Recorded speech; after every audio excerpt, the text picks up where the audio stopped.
Imagine sitting across from someone who seems charming, confident, and utterly captivating. They understand you like no one else, make you feel special, and seem to be the perfect friend, partner, or colleague. But what if I told you that this person might be hiding a dark secret? What if they're a psychopath? Today, we're diving into the chilling world of psychopathy, uncovering how these master manipulators operate, and revealing the tools experts use to spot them. Buckle up, this is going to be a wild ride. Let's start with the basics. How do you even identify a psychopath? Though I can hide my cold gaze, and you can shake my hand and feel flesh gripping yours, and maybe you can even sense our lifestyles are probably comparable, I simply am not there. Well, the gold standard for assessing psychopathy is the Hare Psychopathy Checklist Revised, or PCLR. This isn't some online quiz you take for fun. It's a serious clinical tool used by psychologists and psychiatrists. The PCLR evaluates 20 traits, like superficial charm, lack of empathy, and impulsivity. Each trait is scored from 0 to 2, and if someone scores 30 or higher, they're likely a psychopath. But here's the kicker. Only about 1% of the general population meets this criteria. However, in prison populations, that number jumps to 15 to 25%. Research shows that psychopaths' brains work differently. When shown emotional material, like a sad story or a disturbing image, their brains light up like they're looking at a blank wall. It's like their emotional wiring is broken. This explains why they can lie, manipulate, and hurt others without a shred of guilt. So, what makes a psychopath so dangerous?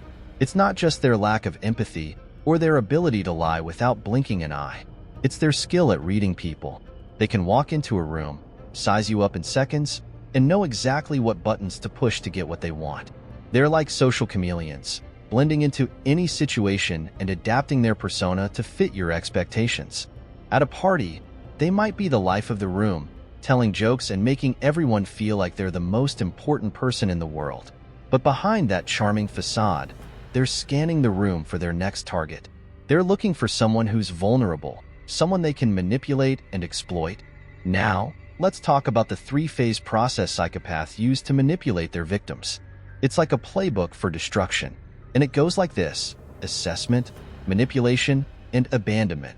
First, the assessment phase. This is where the psychopath identifies their target. They're looking for someone who can provide them with money, power, or influence. They'll also look for vulnerabilities. Maybe you're going through a tough time, or you're new to the company and looking for a friend. Whatever it is, they'll find it and use it against you. Next, the manipulation phase. This is where the psychopath works their magic.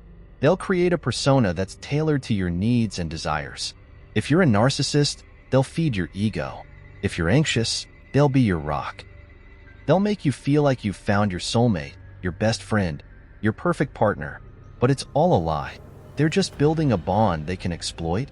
Finally, the abandonment phase. Once they've gotten what they want, they'll drop you like a hot potato. They'll move on to their next victim, leaving you wondering what went wrong. And here's the worst part. They won't feel a shred of guilt. To them, you were just a means to an end. Let's break down their four-step process to forge a manipulative bond with their victims. 1. Reinforcement of persona. They validate the victim's self-presentation, making the victim feel seen and appreciated. 2. Mirroring.